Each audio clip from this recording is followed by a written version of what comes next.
tenemos la conferencia hacia la construcción de una coordinación interestatal para la atención educativa de niños, niñas, adolescentes de familias jornaleras agrícolas migrantes, a cargo del doctor Francisco Miranda López, titular de la Unidad de Evaluación Diagnóstica, a quien agradezco esté con nosotros el día de hoy. Adelante, doctor. Muchas gracias, doctora Monroy. Buenos días de nueva cuenta a todas y todos. En realidad no es una conferencia lo que vamos a plantear. A ver, lo que queremos es presentarles el estudio que se ha denominado de coordinación interestatal en la atención educativa a la niñez migrante, del cual esta reunión forma parte de ese estudio, ¿no? Si me permiten la expresión, este es un tipo de investigación-acción, ¿verdad? Porque estamos cursando, digamos, todo el esquema metodológico habitual en un estudio de investigación de esta naturaleza, pero creímos muy conveniente que este esfuerzo de investigación se fuera articulando también con una experiencia práctica, con los actores que están viviendo en el campo de batalla de todos los días el tema de la atención educativa a esta población, y que eso a su vez fuera un mecanismo de retroalimentación a toda la parte conceptual, a toda la parte metodológica y a toda la parte de recolección de información que estamos nosotros desarrollando.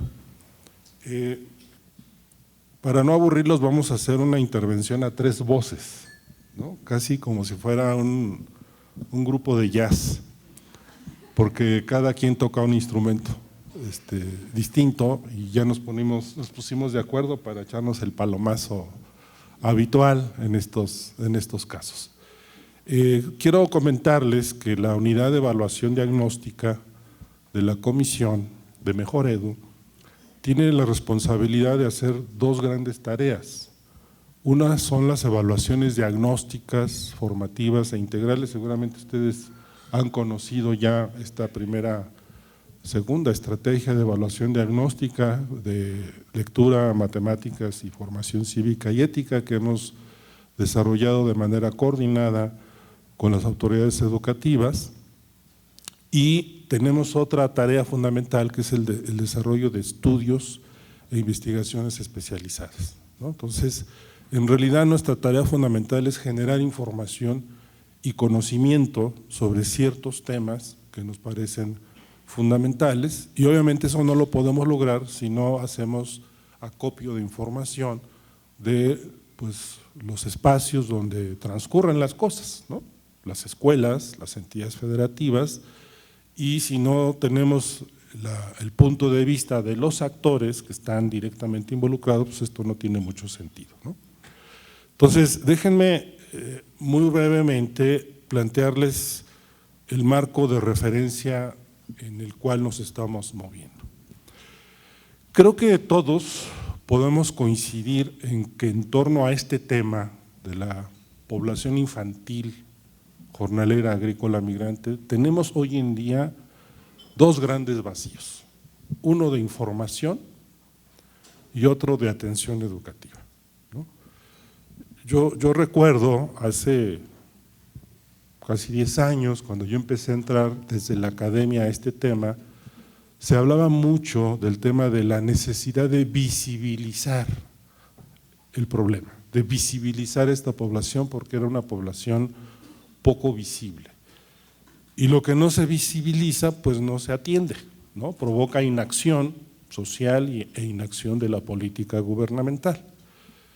Pues al paso de 10 años algo pasó, porque si bien se generaron diversas estrategias gubernamentales para visibilizar y atender a esta población, y es más, hubo investigadores que incursionaron en ese tema para hacerlos visibles, algo pasó y ahora tenemos un rezago en materia de información. Y vean ustedes pues los datos que tenemos de qué años son, ¿verdad? Incluso el tema, yo recuerdo, y creo que seguimos teniendo este problema, la gran pregunta es ¿cuántos son?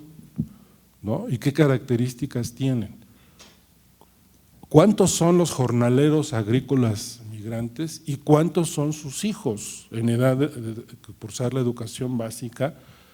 Siempre hubo aproximaciones y ahora tenemos el problema, una vez que pasó incluso la pandemia, de que seguimos teniendo el problema de cuántos son y qué les pasó. Además, con todos estos fenómenos se volvió mucho más complejo. Todo parece indicar que los diagnósticos que teníamos de hace más o menos 10 años, que arrojaban resultados desfavorables, se acentuaron, ¿no? Pero no tenemos certeza y precisión de esa información. En 2017, ¿se acuerdan de este programa de atención a jornaleros agrícolas, el famoso PAJA, ¿no? Identificó aproximadamente a 7.3 millones de población de jornaleros agrícolas migrantes. ¿Cuántos son ahora? No lo sabemos, pero esta es una estimación. En 2015, la Secretaría de Educación Pública identificó entre 279 y 326 mil niñas, niños y adolescentes de familias de jornaleros agrícolas migrantes en edad de cursar la educación básica. De acuerdo con la SEP del 2019, al cierre del 2018 se brindaron 73.667 servicios a 28.939 estudiantes. Y esto en una estimación, insisto, no tenemos el dato preciso, equivaldría a una atención aproximada del 18.4% de la población en este momento, ¿no? Es decir, que si podemos hablar del tema de cobertura con toda la imprecisión, tenemos un porcentaje por debajo del 20% de atención a esa población de niñas, niños y adolescentes que está en edad escolar y que pues no solo están atendidos en esta cantidad, ¿no?, de servicios. Ahí tenemos 80% en una estimación gruesa fuera de los servicios educativos. Por supuesto que eso se explica por la movilidad que tiene esta población, pero eso no quita identificar que tenemos un altísimo porcentaje de niñas, niños y adolescentes fuera de las escuelas. Carlos Rodríguez, que es un colega investigador, en 2018, bueno, un trabajo que publicó en el 2019, estimaba que solo entre el 1 y el 17% del total de la población potencial de niños migrantes en esa edad escolar accedía efectivamente a estos servicios educativos, ¿no? Es decir, ahí el rango del 18% pues ya variaba del 1 al 17%, por eso les digo, no tenemos precisión al respecto, pero de todas maneras esta información pues muestra que tenemos un vacío fuerte de atención educativa. Pero aún más, se han hecho estimaciones, ustedes saben que también es un tema difícil de definir y de tener información sobre la permanencia, ¿no? Y este dato es importante, si ustedes comparan, teníamos a nivel nacional matriculados 2 alumnos de primaria por cada alumno de secundario, ¿no? Pero en el caso de los migrantes esta proporción era de 10:1. Esto lo que muestra es que se va desgranando la población, va llegando cada vez menos a los niveles educativos subsecuentes. Este dato es impresionante. Carlos también, junto con Juanita que anda por acá, hicieron un trabajo interesante, una ponencia, donde iba a decir la ociosidad de la investigación, pero no es un trabajo ocioso, identificaron los centros escolares que tienen clave migrante, que es el CDZ, ¿verdad? Y usaron la información de Planea, ustedes recuerdan Planea, ¿no? Es una estrategia que valoraba aprendizajes de los estudiantes en grados terminales, ¿no? Y había la Planea muestral, que era la que coordinaba el INE, y Planea censal, que era la que coordinaba la Secretaría de Educación Pública. Pues estos colegas, por eso digo la ociosidad de la investigación, encontraron en Planea censal que había escuelas con clave de migrantes y había datos de aprendizaje, ¿no? No fueron muchas escuelas, fueron creo que por ahí de 100 escuelas, 150 escuelas en distintos estados, pero nunca se había hecho eso, ¿no? Porque ustedes saben que valorar el aprendizaje de los estudiantes es uno de los grandes temas y un gran reto, pero fíjense lo que encontró: 8 de cada 10 estudiantes migrantes concluyen la primaria sin dominar los niveles mínimos de aprendizaje que deben tener los alumnos en este nivel educativo. La ponencia ahí está, se las podemos compartir porque está muy claro el desglose de esa información. Por supuesto que esa información debe ser que del 2018, ¿no? Pero nos da una referencia importante y nos debe de motivar a hacer acciones para afinar más la puntería, ¿no? Considerando por supuesto el contexto de esta población. Como quiera que sea, estos son instrumentos estandarizados, sí, hay que tomarlo en cuenta, pero al final están basados en el currículum y pues los niños migrantes tienen el derecho, igual que cualquier niño del país, de aprender lo mismo que aprende cualquier niño mexicano, ¿no? En otras condiciones. Entonces, esto que valga en un primer momento para compartirles ese vacío de información que tenemos sobre el tema. Esto que sabemos que está presente y que también se ha reflejado en vacíos de política educativa, ¿no? Para nadie es un secreto la trayectoria que la política educativa de atención a esta población ha venido siguiendo. Creo que vivimos una época de oro con el PRONIN, ¿se acuerdan del PRONIN? Porque había recursos, a mí me tocó en un tiempo dirigir el PRONIN, y luego se integró a una bolsa de inclusión y de equidad y entonces pues los migrantes competían. Digo, es paradójico, ¿no?, que poblaciones en alta vulnerabilidad compitan por recursos, con los niños con discapacidad, ¿no?, la niñez indígena, etcétera, y eso se fue desdibujando con el tiempo. Entonces sí hay un vacío también de atención educativa que necesitamos también reconocer. Y creo que también al paso del tiempo necesitamos algún tipo de nuevo bagaje conceptual, ¿no? El trabajo que estamos desarrollando, aparte de buscar atender estos vacíos de información a través de distintas estrategias, también lo que quiere es construir un nuevo bagaje conceptual que nos pueda poner al día en la discusión sobre el tema, ¿no? Y hay algunas categorías que seguramente ustedes conocen y que el estudio quiere colocar y hacer visibles también para poder comprender mejor el problema. Esta categoría de interseccionalidad es una categoría reciente que nace de la discusión feminista, se la debemos al movimiento feminista, y que concretamente señala que hay poblaciones donde convergen desigualdades, no nada más una desigualdad, muchas desigualdades, ¿sí? Por eso son poblaciones con discriminaciones múltiples, no solamente económicas, sino también sociales, culturales, territoriales, ¿no?, por género inclusive, y además educativas, ¿no? Entonces, hablar de una población con múltiples discriminaciones es muy importante para poderle dar la atención que corresponda, porque no solamente es un problema de atender el asunto laboral, es al mismo tiempo un tema de atención de la identidad étnica y lingüística, y es también un tema asociado a la oportunidad social de construir identidades, ¿no? Y además, y seguramente en el trabajo que hicimos en el 2011 podemos identificar cómo en la población migrante también hay una gran desigualdad de género, ¿sí? El rol de las niñas es no menor y también hay discriminación adicional a la que ya tienen por formar parte de familias agrícolas migrantes, ¿no? Entonces, esta categoría de interseccionalidad es algo que queremos capitalizar mucho en el estudio, ¿verdad?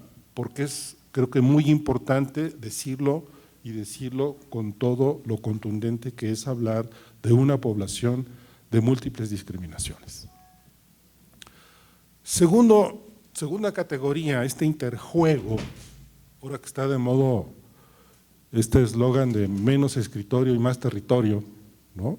Está padrísima la frase, pero no solamente es el territorio físico el que nos importa, sí estamos enfrentando un problema de territorio físico, pero además estamos enfrentando un tema de flujo migratorio de un territorio a otros territorios y luego de regreso, ¿verdad? Entonces hay un problema sí geográfico, pero también hay un problema de orden sociocultural. O sea, la territorialidad ya no es solamente espacio físico, es espacio cultural, es espacio social y eventualmente puede ser un espacio político. Y para la política pública en general, reconocer la territorialidad, el territorio físico, lleva necesariamente a tener políticas territorializadas, ¿no? Y eso obviamente nos plantea la necesidad de intervenciones públicas con perspectiva de integración, cooperación y desarrollo compartido, ¿no? O sea, la interseccionalidad no es un tema fácil y eso tiene que obligarnos a dimensionarla y a ubicarla en los mejores términos. En tercer lugar, y eso forma parte también de un telón de fondo del planteamiento de la coordinación interestatal, es lo que en la literatura se llaman las RICs, las relaciones intergubernamentales, ¿no? Hay toda una discusión importante al respecto. La conclusión más o menos que se deriva de ella es que la eficacia y la pertinencia de una intervención pública tiene que ver con los mecanismos de coordinación y de participación entre los distintos niveles de gobierno, pero también los distintos ámbitos gubernamentales, ya se señaló hace un rato el tema intersectorial, pero también es entre niveles de gobierno, el gobierno federal, el gobierno estatal y los gobiernos municipales, y en torno a ello también el esquema de colaboración con la sociedad civil, ¿no? Hay lo que algunos llaman la necesidad de construir un modelo de gobernanza pertinente a las características de esta población. Y alrededor de ello está pues todos estos temas de la acción colectiva, las redes, no las redes sociales del Facebook, no, la red social como construcción de identidad grupal, de identidad colectiva, y el buen gobierno en atención a la transparencia del acto de gobierno, la eficiencia en el uso de los recursos, la eficacia y el impacto en las intervenciones públicas. Valgo esto como una probadita, no solamente del diagnóstico que el estudio está construyendo, sino también el marco conceptual con el cual está tratando de abordar el tema. Y por eso para nosotros, tengo un equipo excepcional que es especialista en ese tema, la conversación con ustedes, esta conversación en la que ya han venido sosteniendo, ya me han platicado que les han pedido mucha información, pero esta que es face to face, ¿no? Cara a cara, es muy importante porque ahí es donde vamos a ver cómo se expresa la interseccionalidad. ¿Qué es eso del juego territorialidad, territorialización en política? ¿Qué es eso de las RICs, ¿no? ¿Cómo se expresan y cómo se van construyendo esquemas de acción colectiva, ¿no? Que pueden ser en un ámbito escolar, o en un ámbito local, o en un ámbito regional, ¿no? Entonces, para eso nos interesa muchísimo la conversación con ustedes. Déjenme darle un giro a la manivela, que este es otro nivel de referencia del proyecto, porque estamos en una Comisión Nacional para la Mejora Continua, que supone pues tener claro qué significa la mejora continua. Y aquí hay una definición que nos encanta, nos gusta mucho, porque creo que da mucho sentido a lo que puede uno entender por un proceso de mejora, que no es el esquema empresarial, gerencial, a la que hemos estado acostumbrados a pensar la mejora, ¿no? La mejora continua. Estamos hablando de un proceso progresivo, gradual, sistemático, diferenciado, contextualizado y participativo que se orienta a garantizar el ejercicio pleno del derecho a la educación a todas las personas que habitan nuestro país, ¿no? Eso está en el fondo también de lo que estamos tratando de ver, cómo este proceso progresivo, gradual, sistemático, diferenciado y contextualizado se puede mirar con esta población que estamos tratando de ayudar y de ofrecer mejores servicios. Y eso tiene una perspectiva que nosotros llamamos el horizonte de mejora, que plantea que todas las personas ejercen su derecho a la educación de forma plena, se garantiza el ejercicio pleno del derecho a la educación, todas y todos participan de una buena educación con justicia social a través de dos pilares fundamentales: una educación con justicia social y una educación al alcance de todas y todos. Este planteamiento es primo hermano de las 4 A's de Tomaszewski, que seguramente ustedes conocen y conocen muy bien. Es primo hermano. Aquí lo que hicimos fue ajustar algunos planteamientos más en una perspectiva nacional que pudiera derivar en un trabajo de operacionalización mucho más pertinente, porque a veces las 4 A's de Tomaszewski cuestan trabajo aterrizarlas en indicadores específicos, ¿no? Pero más allá de que puedan convertirse o no en indicadores, lo que nos interesa es llamar la atención sobre el horizonte de mejora. Y tiene estos pilares: una buena educación con justicia social, una educación al alcance de todas y todos, que sea aceptable y común, que sea equitativa, y vean ustedes las subdimensiones que estamos planteando. En que sea aceptable y común es que sea significativa, integral, digna, participativa y libre, relevante y trascendente y eficaz. Que sea equitativa significa que sea diferenciada, pertinente e inclusiva. Pero además necesitamos que sea disponible, o sea, que haya infraestructura, que haya maestras y maestros con la formación que esta población requiere, con materiales educativos básicos, accesible para todas y todas, gratuita y cercana, ¿no? Ustedes me dirán, esto es filosofía. Pues sí, es filosofía, porque necesitamos un marco de referencia que le dé sentido a todo lo que hacemos, ¿no? Y aquí lo interesante es ver esto, cómo se traduce para una población como las niñas, niños y adolescentes migrantes. Alguien de nuestros comisionados, no recuerdo si fue el licenciado Florentino, o creo que los 3, dijeron: a ver, pasemos también del diagnóstico a los hechos, del diagnóstico a los acuerdos, del diagnóstico a la agenda. Y para nosotros esto es muy importante, porque nuestra ley, que es la ley reglamentaria de la fracción 9ª del artículo 3º constitucional en materia de mejora continua, ¿sí está el nombre?, habla de un sistema nacional de mejora continua de la educación. Y vean lo que dice. ¿Qué es eso del sistema? Es un conjunto de actores, instituciones y procesos estructurados y coordinados que contribuyen a la mejora continua de la educación para dar cumplimiento a los principios, fines y criterios de la Constitución y de la Ley General de Educación, ¿verdad?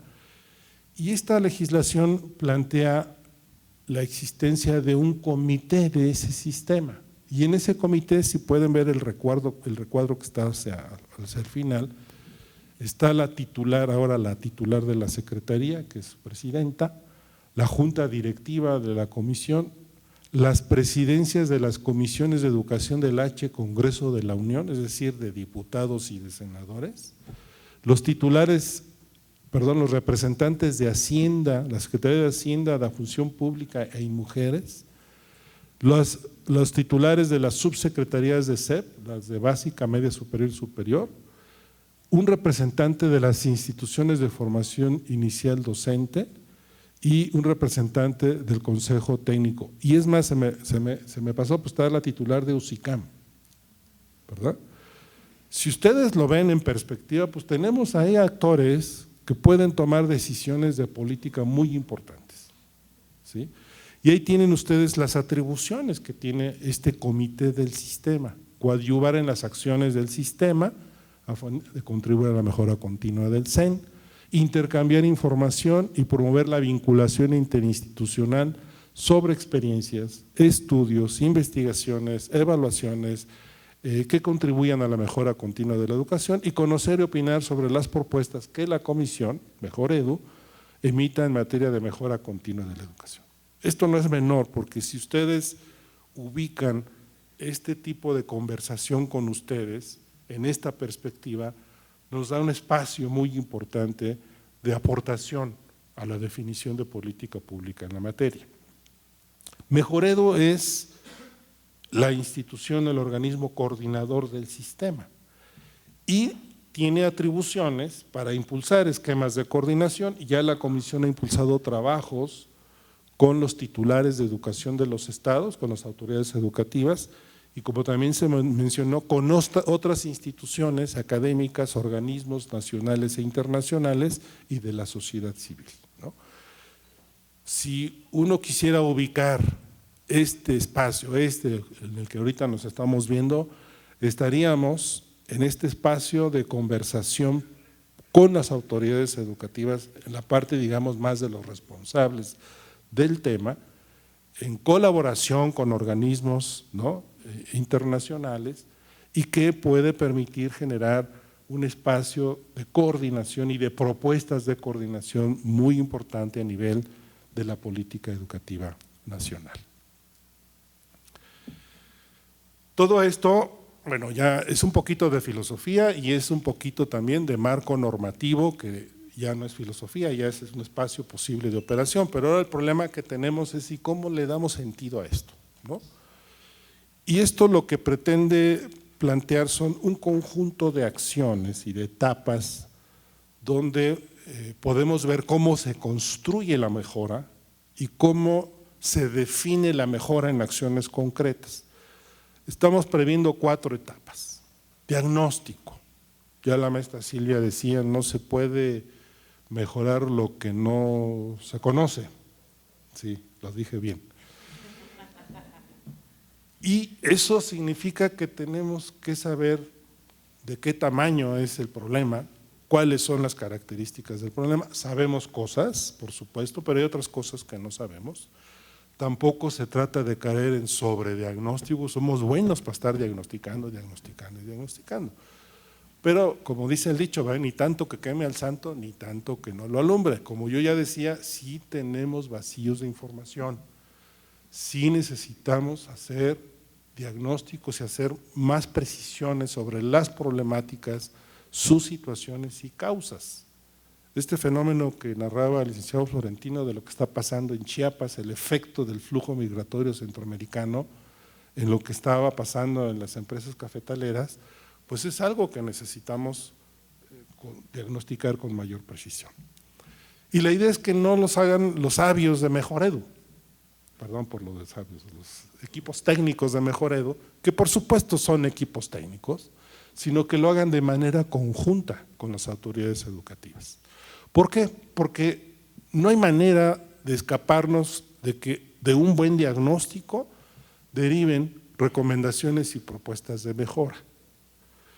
Y cuando no se construyen de manera coordinada, siempre pasa, ¿verdad? Ustedes, los técnicos que están en su escritorio, con sus elucubraciones conceptuales y filosóficas, y luego me llegan con que hay que hacer esto y yo no tengo ni recursos, no tengo ni recurso humano ni recurso financiero, es poco viable, ¿no? Si construimos algo en su origen, con toda la diferencia y la aportación de capacidades, podemos hacer recomendaciones y pautas de actuación importantes. Pero como ustedes sabrán, una cosa no mejora si solo diagnosticamos. ¿Cómo decía el dicho ese de si pesas muchas veces la vaca, por pesar mucho la vaca no enflaca, ¿no? O no la engordas. O tomarse muchas veces la temperatura no te quita la enfermedad, ¿sí? Y tampoco se resuelve con lindas recomendaciones de mejora. Esto empieza a tener sentido si eso se traduce en intervenciones, en decisiones de política, en estrategias y acciones puntuales. Y ahí tenemos un problema de atribución. Esa es atribución de la autoridad educativa, ya no es atribución de la comisión. Eso no quiere decir que la comisión no acompañe el proceso, ¿sí? pero no vamos a cerrar este círculo o espiral de mejora si el diagnóstico y las propuestas de mejora no se consolidan en intervenciones específicas. Pero la cosa no acaba aquí. La gran pregunta que sigue, ¿y si estamos mejorando? ¿Quién sabe? Tenemos que darle seguimiento y generar esquemas de retroalimentación para ver si lo que estamos haciendo frente a los objetivos que estamos planteando está teniendo los resultados, ¿verdad? Y eventualmente el impacto deseado, ¿verdad? Y eso además tendría que formar parte de balances estratégicos para hacer un análisis de todo un proceso como el de esta naturaleza y ver hacia dónde caminamos. Finalmente, todo esto lo que plantea y sobre el tema que estamos abordando, que es el tema de la niñez jornalera agrícola migrante, es importante que este ciclo que les comenté de diagnóstico, recomendaciones, intervenciones, retroalimentación y seguimiento y luego el balance estratégico, podamos irlo construyendo, ¿no? Y por eso yo les decía que este proyecto es un proyecto de investigación-acción. Sí estamos debatiendo conceptualmente, estamos trayendo referentes filosóficos, pero también estamos conversando con ustedes, ¿no? Y creo que esto va a ser muy importante para la consolidación del trabajo. Le voy a ceder la palabra a mis colegas para que ya entren en materia de estos hallazgos que ya hemos preliminares, por supuesto, porque el estudio está en construcción, pero ya tenemos algunos planteamientos importantes y que además le da marco a la agenda de trabajo que ustedes conocieron para esta reunión. Entonces, adelante, por favor, compañeros. Voy a usar para no pelearme con la tecnología. Ya bastantes problemas hemos tenido. Buenos días de nuevo a todos, gracias por estar aquí con nosotros. Como les decía el doctor Miranda, bueno, esto fue un gran encuadre general respecto del Sistema Nacional de Mejora Continua y el tema migrante y cómo podemos mejorar. Creo que esto ya les da una perspectiva de los trabajos que venimos desarrollando. En el caso mío, voy a tratar de hablarles de los antecedentes que tomamos para empezar a diseñar y desarrollar el estudio que nos ocupa. Como saben, esta reunión está enmarcada dentro de un estudio que estamos desarrollando a lo largo de este año. Y ya el doctor Miranda les hace un buen recuento del tema migrante. El tema migrante además, después de 2 años de pandemia y que nos ha dejado profundamente preocupados los recambios en las dinámicas, la desactualización en la información, en fin, no voy a ahondar ahora. Entonces les voy a hablar rápidamente del antecedente del estudio mismo que nos dio información para empezar a construir lo que hemos hecho, para darle la voz a mi colega Gerson, que dicho sea de paso, pues también ha estado muy en contacto con ustedes y el equipo que está trabajando directamente. Entonces, si me ayudan con la siguiente lámina, por favor. Yo soy la que me tengo que ayudar, perdón. Rápidamente, tenemos diversos estudios, Tere Rojas, Francisco Miranda, Carlos Rodríguez, que estará desde hoy en la tarde con nosotros, va a llegar el doctor Carlos Rodríguez y es de verdad, además de un excelente académico, una persona muy afable con quien creo que podemos tener conversaciones muy cercanas respecto de este tema y retroalimentarnos. Entonces, distintos ya estudios nos han diagnosticado la problemática. También es verdad que a medida que la pandemia avanzó y a medida que pues llegamos a este punto, la información se fue desactualizando, como ya les comentaba. Entonces, tenemos este estudio de Carlos Rodríguez de 2022 y para atrás pues 2020 y ya nos vamos quedando sin información tan actualizada, pero ya todos nos hablan de los principales problemas que tenemos, ya sabemos los temas de acceso, sabemos los problemas que tenemos con los sistemas de información, sabemos los problemas que ustedes de hecho lo saben mejor que nosotros. Dentro de ellos nosotros rescatamos la falta de coordinación entre las entidades, la coordinación interestatal, que nos parece un tema importante y poco abordado. No es que estemos descubriendo el agua tibia, simplemente estamos tratando de poner el ojo en algo que creemos que la literatura al menos no ha rescatado suficientemente. Hemos hecho durante este primer semestre y un poquito más adelante ahondo trabajo de gabinete. Este trabajo de gabinete, por supuesto, pues es el resultado de lo que aquí les estoy presentando. También tenemos iniciativas desde los estados para la resolución de los problemas. Esta iniciativa que varias de las entidades que están aquí con nosotros participaron, como Baja California Sur, Guerrero, Oaxaca, Sinaloa, Sonora, con el extinto INE, ¿no? El famoso Acuerdo de la Paz. Entonces, sabemos, esto nada más es decirles, sabemos que hay literatura, sabemos que hay problemáticas y sabemos que se han hecho cosas. Quisiéramos generar acuerdos más sistemáticos y recuperar esta información para plantear una piedra angular que nos permita potenciarnos más adelante. También hemos recuperado el diagnóstico que se realizó el año pasado en 2022, también desde las oficinas de Mejoredu, y recupera información sobre la situación de la política de atención a este tipo de educandos, para ya no decir todo el nombre y el apellido, porque además todo el mundo nos adoramos. También el diagnóstico habla de la falta de información actualizada, por supuesto, y de la persistencia de problemas de la coordinación interestatal. Entonces, tenemos ahí importantes ya, digamos, notas que nos hacen mirar en ciertos temas, y esto es importante para que ustedes entiendan desde dónde nosotros decidimos escoger ejes temáticos, porque el estudio al fin y al cabo se recarga en ciertos ejes temáticos y no en otros, pues también tiene que ver con nuestra experiencia al acercarnos a la literatura y entender cuáles son las problemáticas persistentes, permanentes y que creemos que a ustedes más les están preocupando. Retomo algunos de los acuerdos que derivaron de aquella colaboración interinstitucional de 2017, el famoso Acuerdo de la Paz, con las entidades que ahí se citan, que había ya una designación de enlaces estatales, había aportación de información sobre esta población para garantizar pues la estabilidad educativa, ¿no? Desde trazabilidad hasta otros conceptos que se han ido incorporando en la literatura respecto de cómo dar el seguimiento y el acceso permanente a la población. Desarrollar mecanismos para garantizar trayectoria escolar, como ya decía,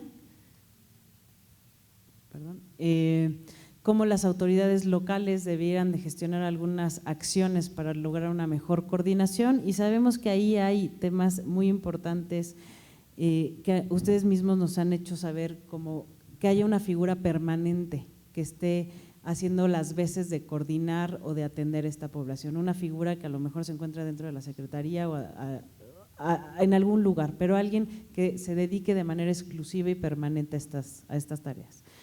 La realización de reuniones periódicas de seguimiento, apoyo a técnicos, asesorías y acompañamientos.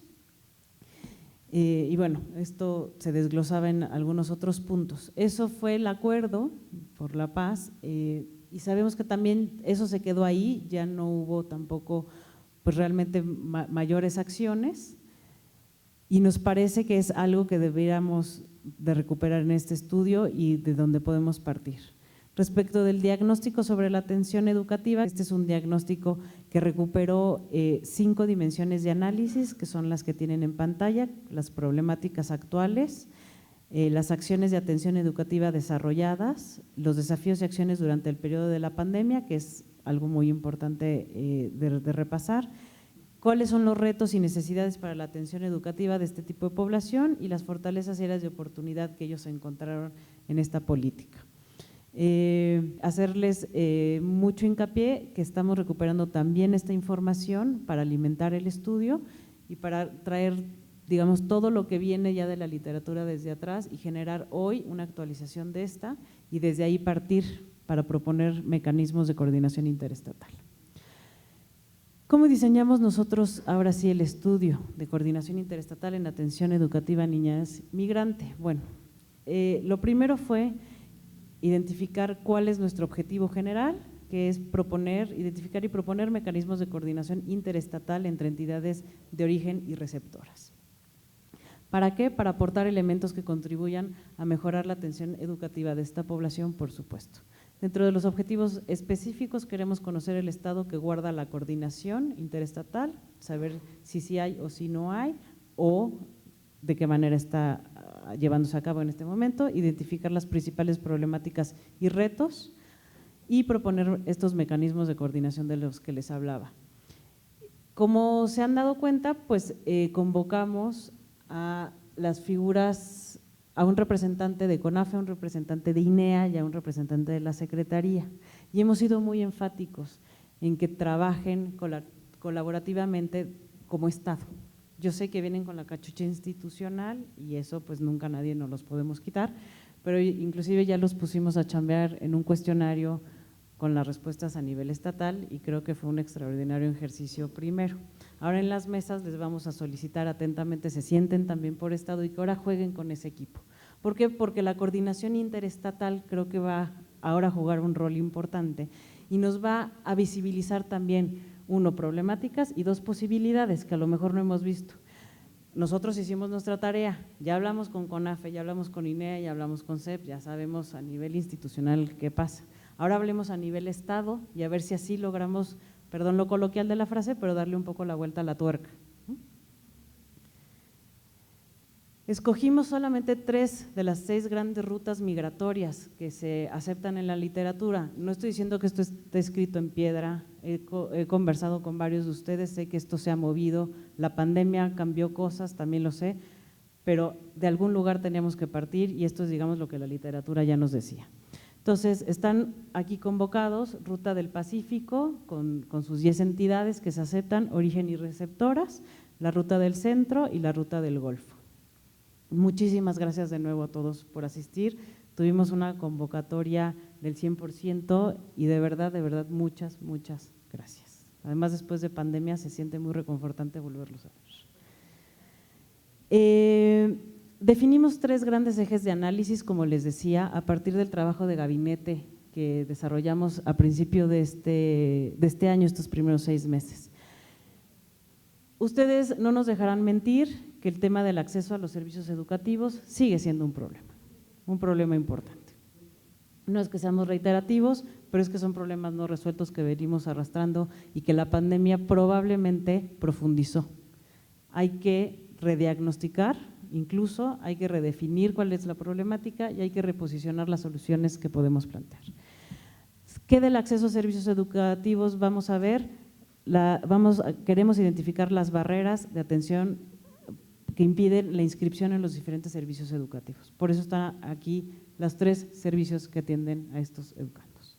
Queremos también, como eje de análisis, recuperar información sobre la coordinación administrativa y ustedes me pueden decir, coordinación administrativa es algo enorme, sí.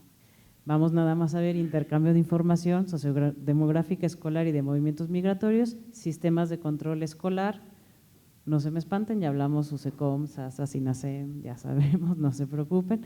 Y emisión y validación de boletas y certificados. Y vamos a hablar del tema de seguimiento académico, como decía el doctor Miranda, poco explorado en la literatura, temazo. Específicamente diagnósticos de aprendizajes clave e instrumentos de acciones de compensación, le hemos llamado orientaciones didácticas, intervenciones formativas y materiales, que es lo que las otras unidades de mejora edu están planteando. Entonces, esos son los 3 grandes ejes de análisis, eso es lo que recuperamos de la literatura, creemos que la coordinación interestatal puede abonar aquí. Ahora mi colega Gerson les va a exponer algunos resultados y hallazgos que tenemos y yo nada más de nueva cuenta agradecerles su atención.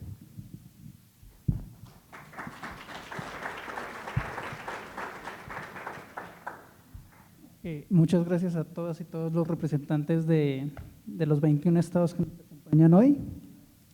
Bueno, para contarles un poco más en términos generales de qué va la ruta de trabajo del estudio que estamos desarrollando actualmente, como les ha comentado el doctor Miranda, la doctora Débora, partimos de un trabajo de gabinete, tenemos antecedentes y diagnósticos plenamente identificados, hay problemas bien identificados en cada uno de los ejes que vamos a tocar.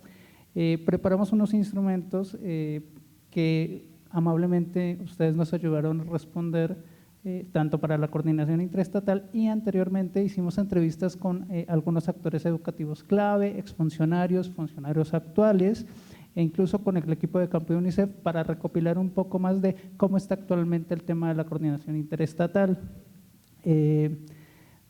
Adicionalmente, pues está el cuestionario de coordinación interestatal. Les agradecemos mucho la participación, tuvimos una participación total, sabemos que fue un esfuerzo complejo en muchos casos porque era reunirse, era, dedicar un espacio específico para hablar de las problemáticas CEP, CONAFE, bueno, la Secretaría de Educación Estatal, CONAFE, INEA. Les agradecemos mucho que se hayan tomado ese tiempo para desarrollar el cuestionario. Nos ayudó mucho a poder establecer el trabajo que vamos a hacer en las mesas. Ahorita estamos en esta reunión de coordinación interestatal que, si bien es un espacio donde los queremos escuchar, no queremos que eso quede ahí. La idea es que nosotros posteriormente tomemos todo lo que se genere en este espacio de discusión para poder nutrir un informe que posteriormente buscaremos tener la retroalimentación de ustedes, es decir, que esto nos ayude a nutrir cuál es el estado de la coordinación interestatal, cuáles son los problemas actualmente que debemos enfocar y en los cuales se tienen que hacer puntos de acuerdo entre las entidades de origen y entidades receptoras. Y bueno, como para hacerles un breve repaso, previo a la reunión nosotros hicimos una aproximación cualitativa, con participantes del Acuerdo Interinstitucional de la Paz, con algunos enlaces estatales de campo de UNICEF que amablemente participaron con nosotros, con representantes de CONAFE y con los responsables de los sistemas de control escolar de las 3 instituciones, con SINASEM por parte de la Secretaría de Educación Pública, por SUSECOM por parte de CONAFE y el SASA por parte de INEA.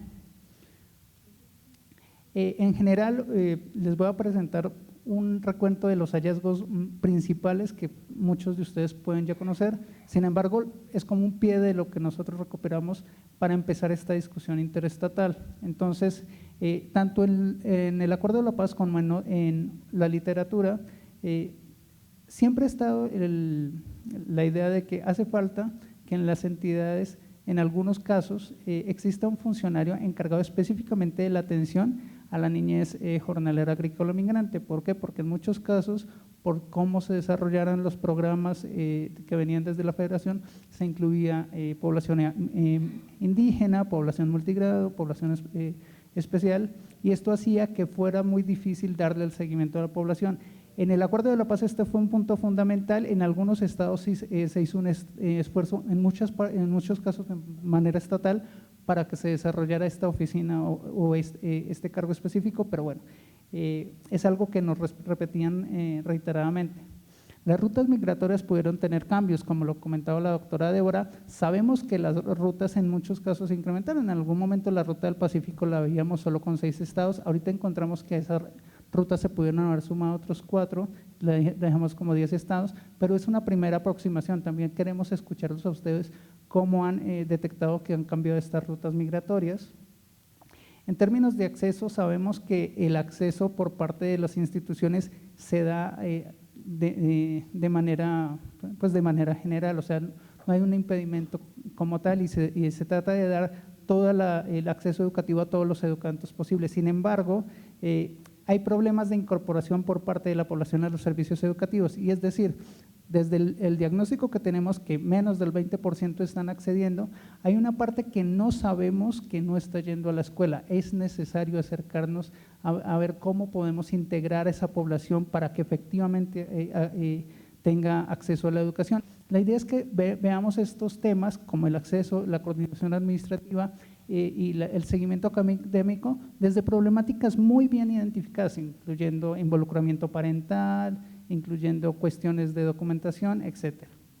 Y que efectivamente no existe un mecanismo institucional para que la inscripción de esta población se haga de manera efectiva en casos que no tienen documentación. Muchas veces son esfuerzos estatales, coordinación interna de muchas entidades, pero básicamente de buena voluntad, porque no hay un protocolo, no hay unas reglas claras y muchas veces incluso los docentes son quienes terminan solucionando estos temas.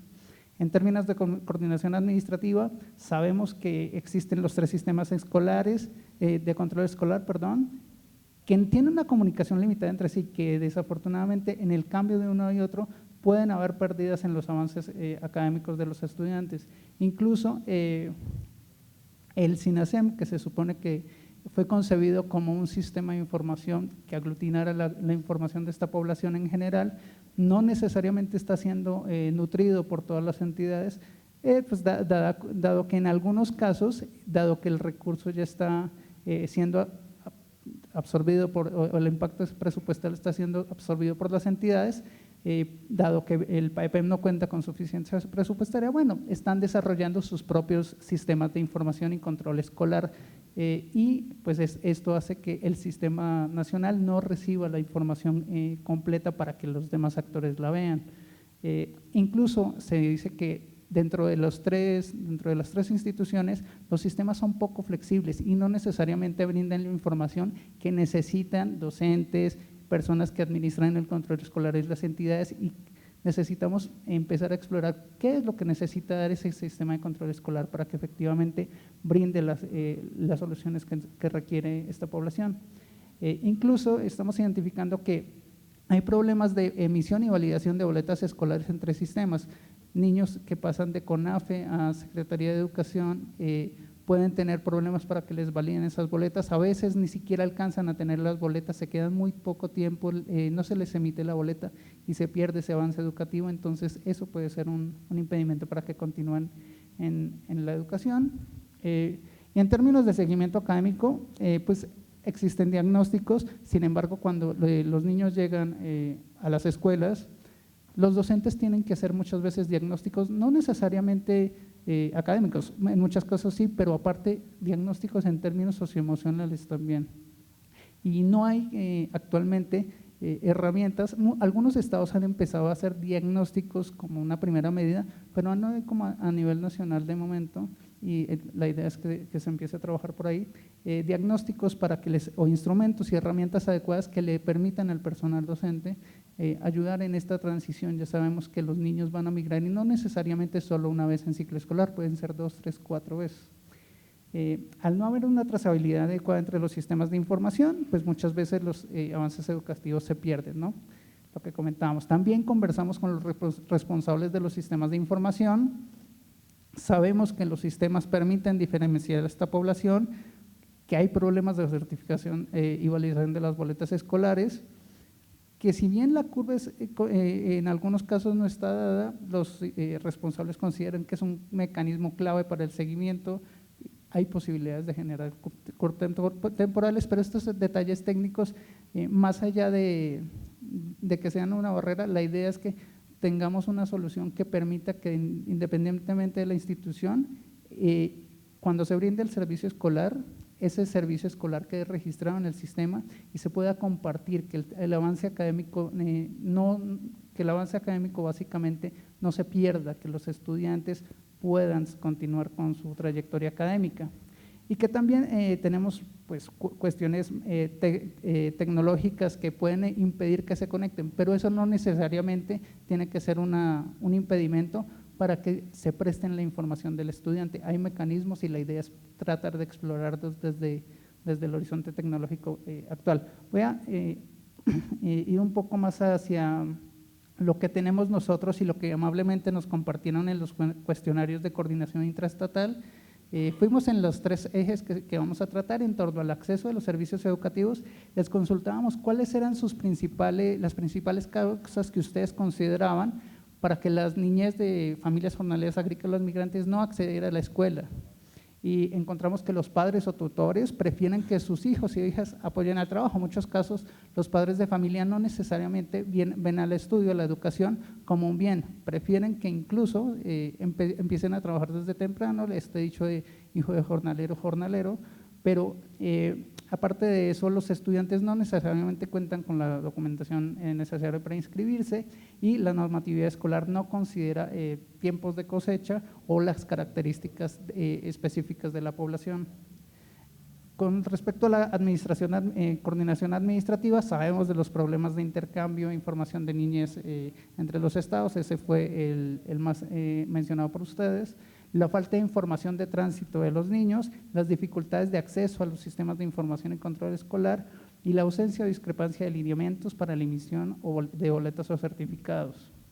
Y finalmente, en términos de seguimiento académico, El tema de la formación docente específica para los docentes que trabajan con esta población, la adecuación de planes y programas para la atención educativa, teniendo en cuenta que es una población multicultural y plurilingüista, plurilingüe, perdón, la elaboración de una evaluación que recupere el alcance educativo de niñas de esta población y la elaboración de los diagnósticos educativos. Les agradecemos, igual que las 21 entidades, todos participaron. Bueno, muchas gracias.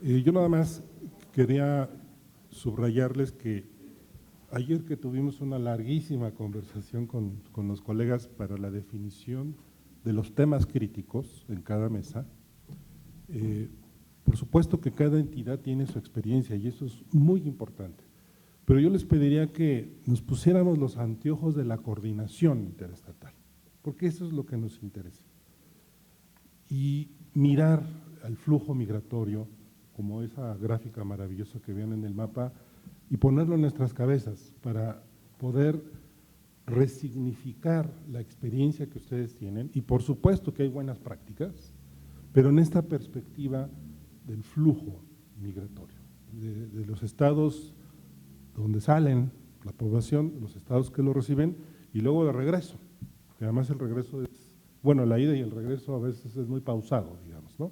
Pero sí les pediría que nos ayudaran a pensar las cosas desde la coordinación interestatal, considerando su experiencia de entidad federativa, pero sin la perspectiva de la interacción entre entidades federativas. Creo que ese es uno de los retos que tenemos. Ya ustedes vieron cómo nosotros estamos tratando de aproximarnos al tema y quisiéramos que ustedes nos ayudaran con su experiencia para amarrar empíricamente esta visión de coordinación interestatal. Muchas gracias.